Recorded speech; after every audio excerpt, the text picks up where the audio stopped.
बहुत ज्यादा ताकत रखने वाला इंसान एक शरारती बच्चे को उठाकर आसमान की तरफ फेंक देता है और जब वो बच्चा जमीन पर वापस आता है तो उस बेचारे की हालत काफी खराब हो जाती है। ये पावरफुल इंसान हैनकॉक आखिर है कौन? इसी के साथ हम देखते हैं कि कुछ रॉबर्स पुलिस की गाड़ी से बचकर चोरी करके भाग रहे थे और ये न्यूज हर जगह पर दिखाई जा रही थी। फिर हम एक आदमी को देखते हैं जो कि सो रहा था और उसने एक कैप भी पहनी हुई थी। तभी वहाँ पर एक बच्चा आता है और उसे कहता है Hancock get up, just look at the bad guys. असल में वो बच्चा उसे ये कह रहा था कि तुम एक सुपर हीरो हो, जल्दी उठो और बुरे लोगों से शहर को बचा लो। लेकिन हैनकॉक उस बच्चे की एक नहीं सुनता, इसीलिए वो बच्चा उसे फूल कहकर चला जाता है। ये वर्ड सुनकर हैनकॉक को काफी गुस्सा आ जाता है, इसीलिए वो फुल स्पीड में उड़ता हुआ उसी लोकेशन पर पहुंच जाता है जहाँ पर वो रॉबर्स चोरी करके भाग रहे थे। हैनकॉक सीधा जाकर उनकी गाड़ी में बैठ जाता है। तो वो रॉबर्स उससे पूछते हैं कि तुम यहाँ पर आखिर कैसे आए। हैनकॉक उनसे कहता है, अरे ये क्या कर रहे हो तुम, ना लड़की है ना वाइन है, फिर भी तुम गाड़ी को इतनी स्पीड में चला रहे हो, तो यहाँ पर थोड़ी सी पार्टी तो होनी चाहिए ना। तभी बात सुनकर उन लोगों को गुस्सा आ जाता है, इसीलिए वो लोग हैनकॉक को शूट करने लगते हैं। गोलियों की वजह से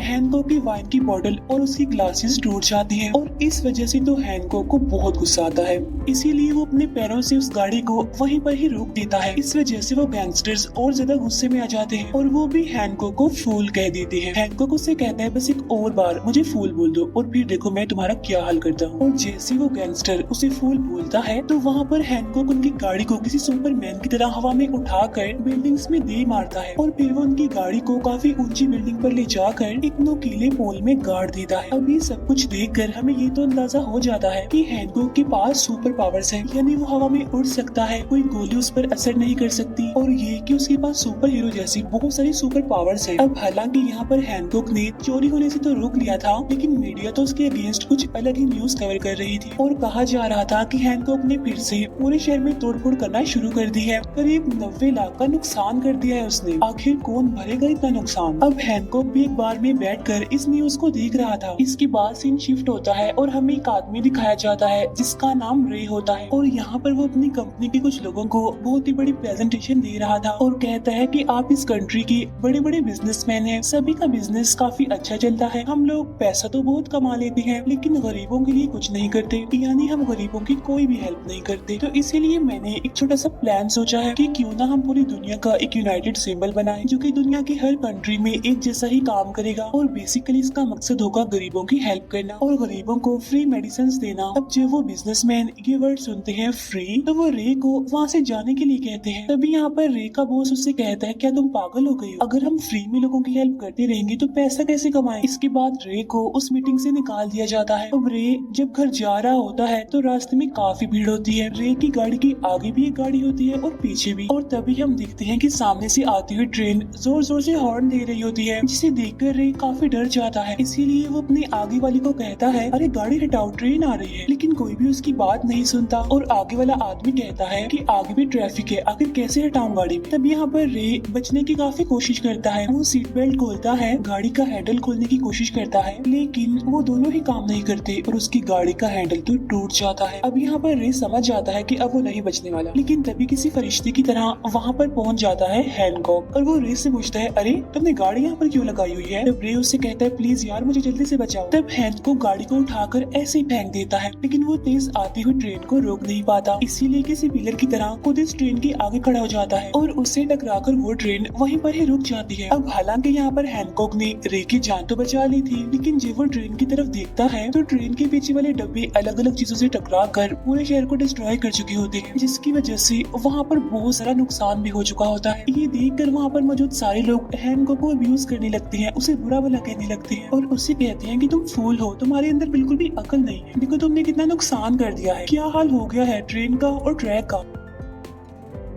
अब यहाँ पर हैनकॉक भी उन्हें कुछ नहीं कहता, उनकी बुरी बुरी बातें सुन रहा होता है और फिर वो कहता है कि बोलो, जिसे जो बोलना है, मुझे कोई भी फर्क नहीं पड़ता। लेकिन तभी वहाँ पर रे आकर उन लोगों से कहता है, हे क्या कर रहे हो तुम लोग, मेरी एक फैमिली है और अगर आज मैं जिंदा हूँ तो सिर्फ इसकी वजह से, यानी हैनकॉक की वजह से। आज अगर ये ना होता तो मैं मर गया होता। तब हैनकॉक रिप्लाई में कहता है, इट्स ओके, कोई बात नहीं। तब रे उससे कहता है कि मेरी गाड़ी तो पूरी तरह से टूट चुकी है, तो क्या तुम मुझे मेरे घर तक ड्रॉप कर सकते हो? तब ये सुनकर हैनकॉक अपनी पावर से उसकी गाड़ी को उठा उठाकर उसके घर पर ड्रॉप कर देता है। और यहाँ पर हम रे की बेटी को देखते हैं जो कि हैनकॉक का काफी बड़ा फैन था और वो हैनकॉक को आज अपने ही घर में पाकर काफी खुश होता है। और तभी वहाँ पर रे की वाइफ मैरी भी आ जाती है और कहती है कि ये वही न्यूज वाला आदमी है ना जो हर जगह तोड़फोड़ करता है। तब रे कहता है कि आज इसने मेरी जान बचाई, अगर आज ये ना होता तो मैं जिंदा ना होता। तब हैनकॉक उसे थैंक यू बोलकर वहाँ से जाने लगता है। तब रे उसे कहता है क्यों ना आज का खाना तुम हमारे साथ खाओ, जिस पर हैनकॉक कहता है yes of course why not. अब खाना खाते वक्त ये लोग आपस में बातें कर रहे होते हैं। तभी रे का बेटा कहता है कि यहाँ गली में एक बच्चा है जो मुझे बहुत तंग करता है। तब हैनकॉक कहता है कि उसकी बातों पर ज्यादा ध्यान मत दो, बस तुम उसे जोर से किक कर दो और वो वहीं पर चुप हो जाएगा। तब मैरी कहती है कि छोटा बच्चा है वो, उसे ऐसी बातें मत सिखाओ। तब ये सुनकर हैनकॉक अपनी वाइन की बोतल लेकर वॉशरूम में चला जाता है। तब मैरी रे से पूछती है कि वो सच में वॉशरूम में वाइन की बोतल लेकर गया है। अब वापस आकर हैनकॉक रे को थैंक्स कहता है और वहाँ से जाने लगता है। रात को मैरी अपने हस्बैंड यानी रे को कहती है कि तुम हैनकॉक से दूर ही रहना, क्योंकि हर कोई उससे बुरा भला कहता रहता है और उसकी इमेज भी सोसाइटी में काफी खराब, और अगर तुम भी उसके साथ रहे तो तुम्हारी इमेज भी खराब हो जाएगी। अब ये सारी बातें हैनकॉक उनके घर की छत पर बैठकर सुन रहा था। इसके बाद नेक्स्ट मॉर्निंग हम हैनकॉक को देखते हैं जो कि नींद से जागता है और वो पास ही पड़े एक छोटे से बॉक्स को उठाता है और उसके अंदर पिक्चर की 2 टिकट्स थी जो कि रे ने भिजवाई थी। तब उन्हें देखकर हैनकॉक काफी इमोशनल हो जाता है और वो सोचता है हाँ सच में मुझे अपनी इमेज को अच्छा बनाना होगा, यानी मुझे खुद को सुधारना होगा। इसीलिए वो सीधा रे के घर जाता है, लेकिन रास्ते में उसे एक बच्चा फूल कह देता है। यहाँ पर हैनकॉक उस बच्चे से पूछता है तुम्हारा नाम क्या है। नाम बताने पर हैनकॉक को पता चलता है ये वही बच्चा है जो रे की बेटी को परेशान करता है। वो बच्चा हैनकॉक से पूछता है तुम यहाँ पर क्या कर रहे हो फूल। यहाँ पर हैनकॉक उस बच्चे से कहता है बस एक और बार तुम मुझे फूल कहो और फिर देखो मैं तुम्हारा क्या हाल करता हूँ। और जैसे वो बच्चा हैनकॉक के पास आकर बोलता है फूल, तो हैनकॉक आसमान में उस बच्चे को काफी ऊपर तक उछाल देता है, इतना ऊपर कि आप अंदाजा नहीं लगा सकते। और तभी वहाँ पर नीचे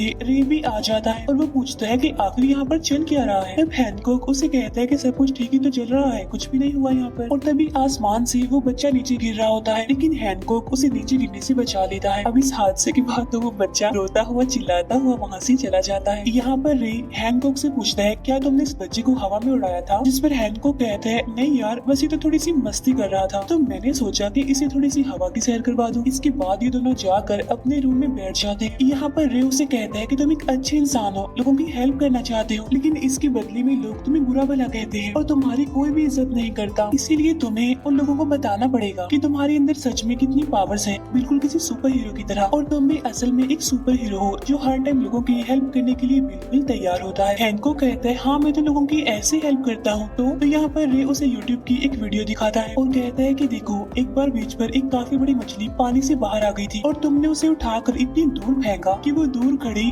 बोट पर जाकर गिर गई। तब हैनकॉक कहता है मुझे याद नहीं। इसके बाद रे उसे एक और वीडियो दिखाता है और कहता है कि देखो एक दिन तुम फटे हुए कपड़े पहनकर आइसक्रीम की शॉप में चोरी कर रहे थे, सब बच्चे तुम्हें देखकर हंस रहे थे क्योंकि तुम्हारे कपड़े इतने ज्यादा फटे हुए थे। तब हैनकॉक उससे पूछता है क्या तुमने जलते हुए घर में से कभी लोगों को बचाया है। मेरा ऐसा हाल तभी हुआ था, मैंने एक जलते हुए घर से लोगों को बचाया था। अभी इन दोनों की बातें हो भी रही थी कि तभी वहाँ पर मैरी भी आ जाती है और वो इन दोनों की बातों को इग्नोर करके अपना काम करने लगती है। यहाँ पर रे हैनकॉक को कहता है कि अगर तुम अपनी इमेज को अच्छा बनाना चाहते हो तो तुम्हें लोगों के लिए कोई अच्छा काम करना होगा। और तभी न्यूज में न्यूज रिपोर्टर कहती है कि इस टाइम तक हैनकॉक के खिलाफ तकरीबन 600 केसेस है, लेकिन आज तक उसने कभी भी कोर्ट में गवाही नहीं और कभी भी वो जेल थाने में एंटर तक नहीं हुआ। तब यहाँ पर रे उसे कहता है हैनकॉक ये ठीक टाइम है, अगर तुम लोगों के दिलों में अपनी जगह बनाना चाहते हो तो तुम फौरन खुद को पुलिस के हवाले कर दो और जेल में चले जाओ और जेल में तुम एक कैदी की तरह रहो ताकि लोगों को लगे हाँ सचमुच अब हैनकॉक सुधर गया है, और जब लोगों को तुम्हारी जरूरत होगी तो वो सचमुच तुम्हें बुला ले।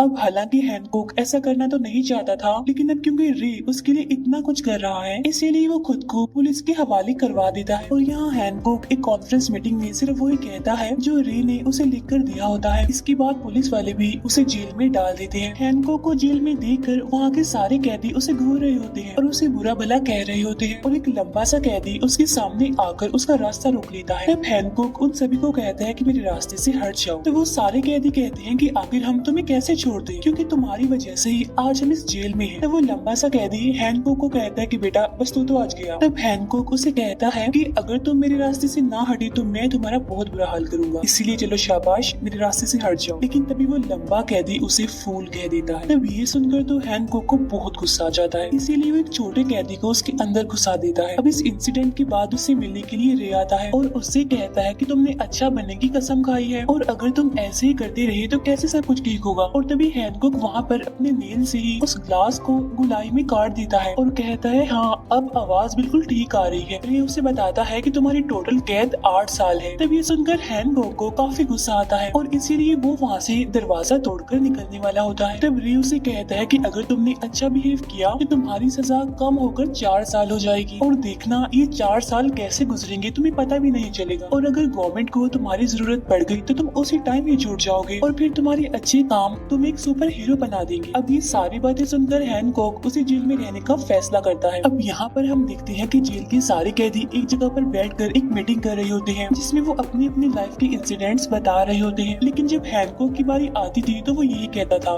पास। इट्स मीन उसके पास कुछ भी नहीं था बताने के लिए। जेल में सारे प्रिजनर्स अपना टाइम स्पेंड करने के लिए अक्सर वॉलीबॉल खेला करते थे, लेकिन हैनकॉक तो हर बार एक ही बार में बॉल को डॉज करके मैच को जीत जाया करता था। अब ऐसा करते करते काफी दिन गुजर जाते हैं जहाँ पर जेल में उसे मिलने के लिए फिर से रे आता है और वो हैनकॉक को कहता है कि अब तो बिल्कुल अच्छा काम कर रहे हो, इसीलिए मैं चाहता हूँ कि तुम कुछ इम्पोर्टेंट पॉइंट सीख लो, जैसा कि हर उस पर्सन को गुड जॉब बोलो जिसने अच्छा काम किया हो। लेकिन यहाँ पर हैनकॉक कुछ भी नहीं कहता। फिर हर जगह टीवी पर ये न्यूज आने लगती है कि इस टाइम तक पूरी कंट्री में 30% तक क्राइम रेट बढ़ गया है और अगर हैनकॉक होता तो इतना क्राइम शायद ना बढ़ता। अब यहाँ देखते ही देखते कुछ लोग तो हैनकॉक के साथ हो गए थे और कुछ लोग आज भी उसे बुरा भला ही कहते थे कि जब भी हैनकॉक आता है वो हमेशा तोड़ फोड़ मचा देता है, वो जेल में रहे तो ज्यादा बेहतर है, हम तो चाहते हैं कि वो कभी जेल से बाहर ही ना आए। इसके बाद हम देखते हैं कि एक दिन हैनकॉक से मिलने रे की वाइफ मैरी आती है अपने बेटे के साथ। वो उसके लिए खाना लाई होती है जिसे खाकर हैनकॉक काफी खुश होता है। यहाँ पर मैरी हैनकॉक को बताती है कि रे तुम्हारे ऊपर काफी उम्मीदें लगाकर बैठा हुआ है, इसीलिए तुम प्लीज उसकी उम्मीदों को मत तोड़ना, वो एक काफी अच्छा इंसान है। अब क्योंकि हैनकॉक को ड्राइंग का काफी शौक था इसीलिए उसने हर वॉल पर ड्राइंग्स बनाई हुई थी। फिर एक दिन वॉलीबॉल को खेलते हुए उनकी बॉल ग्राउंड से काफी दूर जाकर गिरती है। तब हैनकॉक उस बॉल को वापस लाने के लिए वहाँ से कूदता है। अब सारे पुलिस ऑफिसर्स और कैदी देख कर ये समझ रहे थे कि अब तो हैनकॉक भाग जाएगा। अब कुछ टाइम के लिए हैनकॉक भी यहाँ पर सोचता है कि क्यों ना मैं ये जेल तोड़कर यहाँ से भाग जाऊँ, लेकिन फिर उसे रे की बातें याद आती है और वो सोचता है कि नहीं, अगर मैं यहाँ से भागा तो रे का दिल टूट जाएगा, इसीलिए वो बॉल को लेकर वापस से जेल में आ जाता है। Next day police officer Hancock को उठाकर उसे कहता है कि मिनिस्टर ने तुम्हें बुलाया है, इसका मतलब ये है कि पूरे कंट्री में क्राइम होने की वजह से अब उन सभी को जरूरत थी एक ऐसे सुपर हीरो की जो कि बुराई के खिलाफ लड़ सके, लोगों की जान बचा सके। इसीलिए हैनकॉक अपने सुपर हीरो कॉस्ट्यूम को पहनकर वहाँ पर चला जाता है जहाँ पर सारे पुलिस ऑफिसर्स एक बैंक में होने वाली रोबरी को रोक रहे होते हैं। वहाँ पहुंचकर हैनकॉक सभी पुलिस ऑफिसर्स को कहता है गुड जॉब, तुमने अच्छा काम किया। तो पुलिस ऑफिसर उसे कहता है कि गुड जॉब कहना छोड़ो और जाओ अंदर और लोगों की जान बचाओ। और तभी हैनकॉक की नजर एक फीमेल पुलिस ऑफिसर पर पड़ती है जो कि गोलियां लगने की वजह से काफी इंजर्ड। तब हैनकॉक उससे पूछता है क्या मैं आपको टच कर सकता हूँ आपकी जान बचाने के लिए। तो वो पुलिस ऑफिसर कहती है हाँ जल्दी से मेरी जान बचाओ। और तभी हैनकॉक अपने एक ही हाथ से उस गाड़ी को उठा लेता है जिस पर बहुत सारे रोबर्स गोलियां चला रहे थे। हैनकॉक उस पुलिस ऑफिसर की जान बचाकर उसे कहता है गुड जॉब, तुमने अच्छा काम किया। इसके बाद हैनकॉक वहाँ से निकलकर उसी जगह पर चला जाता है जहाँ रोबर्ट्स ने अंदर बैठे सारे प्रिजनर्स पर टाइम बम लगाकर उन्हें छोड़ दिया था। हैनकॉक वहाँ पर पहुंचकर रोबर्ट्स को मारकर एक एक करके उन्हें बिल्डिंग से बाहर फेंक रहा था। इसके बाद मेन रोबर का सामना हैनकॉक से होता है और वो हैनकॉक को कहता है कि तुमने मेरे इतने आदमियों को मार दिया है, इसीलिए मैं चाहता हूँ कि तुम मेरे लिए उस बैंक के लॉकर को तोड़ दो, और अगर तुम मेरे लिए ऐसा करोगे तो यहाँ पर जितने भी प्रिजनर्स हैं इन्हें जिन पर बॉम्ब लगा हुआ है उन्हें मैं छोड़ दूंगा। तब हैनकॉक कहता है कि नहीं, ऐसा तो मैं बिल्कुल भी नहीं कर सकता। तब ये सुनकर उस रॉबर को गुस्सा आ जाता है और वो उसे फूल कह देता है। अब क्योंकि हैनकॉक को ये वर्ड काफी बुरा लगता था इसीलिए वो पास ही पड़े एक टेबल लैंप का नट खोलता है और उसे बिल्कुल एकदम फ्लैट बना देता है और कहता है बस मुझे एक और बार तुम फूल कह दो और फिर देखो मैं तुम्हारा क्या हाल करता। और जैसे वो रॉबर उसे फूल कहता है तो तभी हैनकॉक उसके हाथ पर वही गोल फ्लैट चीज मारता है जिससे उसका हाथ कट जाता है। इसके बाद इन शिफ्ट होकर बैंक के बाहर जाता है, जहाँ पर हैनकॉक उसके कटे हुए हाथ और बॉम्ब के रिमोट को एक पुलिस ऑफिसर को दे देता है और कहता है अब सारे लोग बिल्कुल सेफ हैं। गुड जॉब, तुमने काफी अच्छा काम किया। तब जवाब में वो पुलिस ऑफिसर उससे कहता है कि आज हमने नहीं बल्कि तुमने अच्छा काम किया है। और देखते ही देखते पूरा शहर हैनकॉक के लिए क्लैपिंग करने लगता है। इट्स में लोगों को अब हैनकॉक की इम्पोर्टेंस का पता चल चुका था। अब हर मीडिया हर न्यूज के अंदर हैनकॉक काफी फेमस हो गया था। अब रात के टाइम डिनर के लिए हैनकॉक, रे और मैरी एक रेस्टोरेंट में बैठे होते हैं, जहाँ पर वो अपनी लाइफ के कुछ मोमेंट्स शेयर कर रहे होते हैं। यहाँ पर रे बताता है कि मुझे पहली बीवी से एक बेटा हुआ था, लेकिन फिर मेरी वाइफ की मौत हो गई। फिर एक दिन जब मैं अपने बेटे के लिए शॉपिंग करने के लिए मॉल में गया तो मैं बहुत कंफ्यूज था, लेकिन तभी वहाँ पर मुझे मैरी मिल गई, जिसने मुझे देखते ही मेरी परेशानियों को समझ लिया और मेरी हेल्प की और हमेशा के लिए मेरे साथ रहने का डिसाइड किया। जिस पर मैरी कहती है हाँ बिल्कुल, मुझे भी आज तक अपनी जिंदगी में रे जैसा इंसान कभी भी नहीं मिला। ये काफी अच्छे हैं। हैनकॉक, तुम भी अपने बारे में कुछ बताओ ना। तब हैनकॉक कहता है कि ये शायद काफी टाइम पहले की बात है। मेरे सर पर किसी ने बहुत जोर से अटैक किया था, जिसकी वजह से मेरा सर फट गया और फिर वहाँ के लोग मुझे हॉस्पिटल लेकर गए, लेकिन फिर थोड़े ही टाइम बाद मेरी सारी चोटें फिर से हील हो गई। लेकिन जब मैं उठा तो वहाँ पर कोई भी नहीं था, लेकिन जब मैंने अपनी पॉकेट चेक की तो वहाँ पर पिक्चर के सिर्फ 2 टिकट्स थे और कुछ भी नहीं। बिलीव मी, वहाँ पर कोई भी नहीं था मुझे संभालने के लिए। ये सुनकर रे कहता है कि आखिर ये बात न्यूज में क्यों नहीं आई, जिस पर हैनकॉक उसे कहता है कि ये तकरीबन 80 साल पुरानी बात और मैं इमॉर्टल हूँ, मैं कभी भी नहीं मर सकता। अब क्योंकि रे ने काफी ड्रिंक कर ली थी, इसीलिए हैनकॉक उसे अपने कंधे पर उठाकर उसके घर छोड़कर आता है, लेकिन वहाँ से जाते टाइम वो मैरी को देखता है। अब यहाँ पर वो दोनों किसी अननोन रीजन की वजह से एक दूसरे की तरफ अट्रैक्ट होने लगते हैं, लेकिन तभी अचानक से मैरी उसे उठाकर काफी दूर फेंक देती है। तब ये देखकर हैनकॉक काफी हैरान हो जाता है कि आखिर उसे कोई टच नहीं कर सकता, गोलियां उसका कुछ नहीं बिगाड़ सकती, तो फिर मैरी में इतनी पावर कैसे आ गई, उसने उसको इतनी दूर कैसे फेंक दिया। तब यहाँ पर मैरी उसे आकर बताती है कि मैं भी तुम्हारी तरह यानी सुपर पावर्स रखने वाली, लेकिन अगर तुमने इस बारे में रे को बताया तो देखना मुझसे बुरा कोई नहीं होगा। लेकिन नेक्स्ट मॉर्निंग जब रे नींद से जागता है तो वो देखता है कि उसके घर की पूरी वॉल टूटी हुई है और उसकी गाड़ी का तो बहुत बुरा हाल। तब यहाँ पर मैरी आकर उसे बताती है कि वो कल रात हैनकॉक को काफी जोर से छींक आ गई थी और उसकी छींक की वजह से इतना बड़ा होल हो गया। तब ये देखकर रे काफी हैरान हो जाता है कि आखिर उसकी छींक से इतना बड़ा ब्लास्ट भी हो सकता है, और तभी वहाँ पर हैनकॉक भी आ जाता है। तब यहाँ पर बात को संभालने के लिए मैरी कहती है कि हाँ हैनकॉक, वो कल तुमने इतनी जोर से छींका था ना, इसलिए हमारी वॉल टूट गई, तो प्लीज आज भी जोर से मत छींकना। तब यहाँ पर हैनकॉक भी उसका साथ देते हुए कहता है हाँ वो क्या है ना कि जब भी डस्ट होती है तो मुझे छींक आ जाती है। और तभी अचानक से रे के पास उसके बॉस की कॉल आ जाती है, जहाँ पीछे से हैनकॉक मैरी को परेशान करने की कोशिश करता है, कभी नुकीली चीज को उसके शोल्डर में छुपाने की कोशिश करता है, कभी बेलन से उसके सर पर मारता है, और जब वो 2 पेन लेकर उसे मारने वाला होता है कि तब मैरी उसे देख लेती है। तब हैनकॉक उसे कहता है I can do this all day. यहाँ पर मैरी हैनकॉक से पूछती है आखिर तुम्हारा प्रॉब्लम क्या है, चाहते क्या हो तुम, ये सब कुछ तुम क्यों कर रही हो मेरे साथ। जिस पर हैनकॉक कहता है क्योंकि मैं तुमसे बात करना चाहता हूँ, इसीलिए शाम में तुम मेरे घर पर आकर मुझसे मिलो। तब मैरी उसकी ये बात मान लेती है।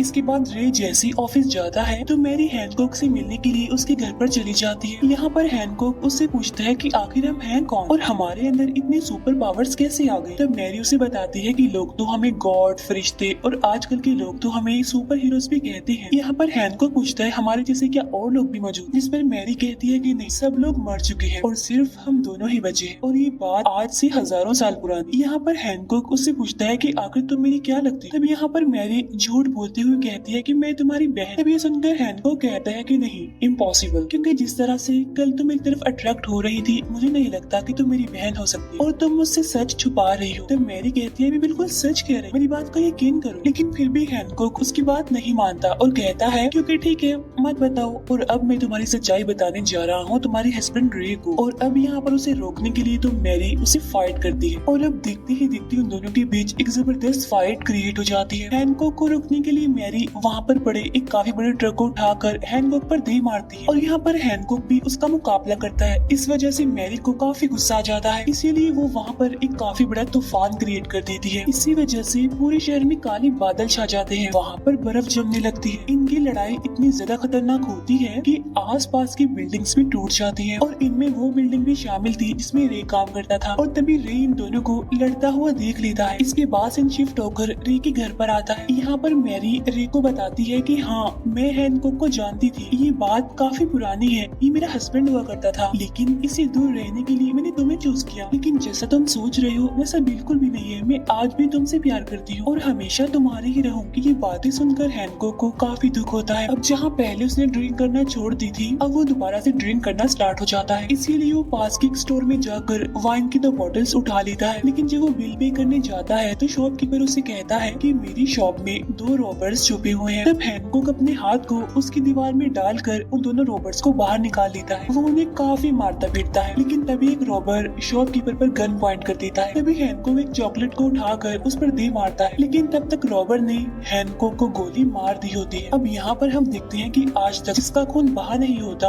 आज उसका खून बहने लगता है, यानी हैनकॉक का उसका खून बहता है, इसीलिए वो वहीं पर गिर जाता है। इसके बाद सारे लोग हैनकॉक को हॉस्पिटल पहुंचा देते हैं। वो ये सोचकर काफी ज्यादा हैरान होता है कि जिस इंसान का बॉम्ब कुछ बिगाड़ नहीं सकता, उसे गोली कैसे लग सकती है। और तभी यहाँ पर मैरी आ जाती है। हैनकॉक को इस हालत में देखकर मैरी उसे बताती है कि ये साल आज से तकरीबन 40 साल पुरानी है। हम लोग उस टाइम भी एक हुए थे, लेकिन जब भी हम एक होने की कोशिश करते हैं तो लोग हमें मारने के लिए पहुंच जाते हैं और हमारे करीब होने की वजह से हमारी पावर्स भी खत्म हो जाती है। और ये देखो, ये तलवार का निशान उसी बात का है। ये कहकर वो अपने हाथ पर जलने का एक निशान दिखाती है। वो बताती है कि ये निशान 1850 का है और उस टाइम भी हम एक हुए थे। एक घर के जलने पर तुमने मुझे बचाया था, फिर इसके बाद तुम वहाँ से चली गई, यानी हम दोनों एक दूसरे से दूर हो गए, तो तुम भी ठीक हो गए और मैं भी। और ऐसा 80 सालों पहले भी हुआ था, यानी जब तुम्हारी सर पर चोट लगी थी, जिसकी कहानी तुमने हमें सुनाई। लेकिन जब मैं तुमसे दूर चली गई तो तुम बिल्कुल ठीक हो गए। अभी ये दोनों बातें कर ही रहे होते हैं कि तभी वहाँ पर वो हाथ कटा रोबर पहुँच जाता है, यानी जिसका हाथ हैनकॉक ने काटा था। और वो वहाँ पर पहुँचते ही मैरी को गोलियों से शूट कर देता है, जिस वजह से मैरी काफी इंजर्ड हो जाती है और हैनकॉक को काफी गुस्सा आता है उसकी ऐसी हालत देखकर। इसीलिए वो एक एक करके उन सारे रोबर्स को मारने लगता है। अब यहाँ पर बेशक हैनकॉक की पावर्स कम जरूर हुई थी, लेकिन अभी भी वो पूरी तरह से इंसान नहीं बना था, इसीलिए वो वहाँ पर मौजूद सारे रोबर्स को मार रहा होता है। और लास्ट में बारी आती है उसी हाथ कटे रोबर की, और वो हैनकॉक को काफी मारता है और उस पर भी बहुत सारी गोलियां शूट कर देता है। जहाँ एक तरफ हैनकॉक को दर्द हो रहा होता है, वहीं दूसरी तरफ मैरी भी तड़प रही होती है। यहाँ पर वो हाथ कटा रोबर उसे कहता है कि अगर तुम मरने के बाद हेल जाओगे तो मेरा शुक्रिया अदा जरूर करना, क्योंकि वो पर्सन मैं ही हूँ जो तुम्हारा खात्मा कर देगा, क्योंकि अब तुम पूरी तरह से एक इंसान बन चुके हो और अब तुम्हें मरने से कोई नहीं बचा सकता। और जैसे वो आखिरी गोली हैनकॉक के सर पर मारने वाला होता है, तभी वहाँ पर रे पहुँच जाता है और एक एक्स से उसका दूसरा हाथ भी काट देता है। लेकिन अब काफी देर हो चुकी थी, क्योंकि मैरी की सांसें और हार्ट बीट दोनों ही रुक चुकी थी। और तभी हैनकॉक को मैरी की बात याद आती है कि जब भी हम दोनों करीब होंगे या एक साथ होंगे तो हम इंसानों की मौत मरेंगे। इस बात को याद करके हैनकॉक फिर से खड़ा हो जाता है और वो हॉस्पिटल की विंडो से जंप कर देता है, जिसकी वजह से हम देखते हैं कि मैरी की हार्ट बीट थोड़ी सी बढ़ जाती है। हैनकॉक फिर से खड़ा होता है और फिर से जंप करता है और तभी मैरी वहाँ पर सांस लेने लगती है। इसके बाद हैनकॉक इतनी बड़ी जंप लगाता है कि वो सीधा चांद पर पहुँच जाता है और इसके बाद तो मैरी बिल्कुल होश में आ जाती है और वो बिल्कुल ठीक हो जाती है। इसके बाद हमें 6 महीने बाद का सीन दिखाया जाता है, जहाँ पर हम रे की फैमिली को देखते हैं जो कि काफी खुश थी। ये लोग वहाँ पर आइसक्रीम एंजॉय कर ही रही होती हैं कि तभी वहाँ पर रे के पास हैनकॉक की कॉल आती है और वो उसे कहता है कि एक बार जरा चांद पर तो देखो। और जब रे ऊपर चांद की तरफ देखता है तो वो देखता है कि चांद पर वही सिंबल बना हुआ है जो उसने बाकी सभी बिजनेसमैन को अप्रोच किया था अच्छे काम करने के लिए। इसका मतलब ये था कि हैनकॉक फिर से आ चुका है एक अच्छा सुपर हीरो बनकर लोगों की हेल्प करने के लिए। और इसी के साथ ही मूवी यहीं पर एंड हो जाती है।